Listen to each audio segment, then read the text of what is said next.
গ্রামের পুরনো স্কুল বাড়িটা এখন একেবারে ফাঁকা পড়ে থাকে, কেউ যায় না। সবাই বলে সন্ধ্যের পর ওখানে পায়ের শব্দ শোনা যায়। আজ আমি একাই যাচ্ছি, সত্যিটা জানতে হবে। চারপাশে তাকিয়ে এই ভাঙা বেঞ্চগুলো, সিলিং থেকে ঝুলে থাকা পাখাটা কেমন যেন শূন্য শূন্য লাগে। হঠাৎ দূরে পায়ের শব্দ।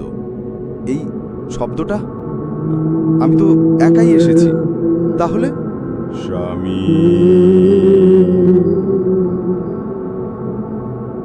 কে কে ওখানে? সামনে আয়, আমি ভয় পাই না। তুই আমায় ডাকলি? আমি এসেছি। আমি তো কাউকে ডাকিনি, প্লিজ, আমি শুধু দেখতে এসেছি। ভয় পেও না শামীম, আমি এই স্কুলের এক সময়ের ছাত্র। এক দুর্ঘটনায় আমি এখানেই থেকে গেছি। কেউ কথা বলে না, সবাই ভয় পায়। তুই সাহস দেখিয়েছিস।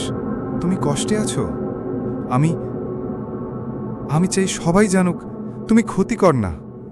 ধন্যবাদ শামীম, অনেক দিন পর কেউ মন দিয়ে কথা বলল। আমি কথা দিচ্ছি, কাল থেকেই এই স্কুল নতুন করে সাজানোর কথা বলবো, যাতে তুমি একা না থাকো। ভালো থেকো বন্ধু।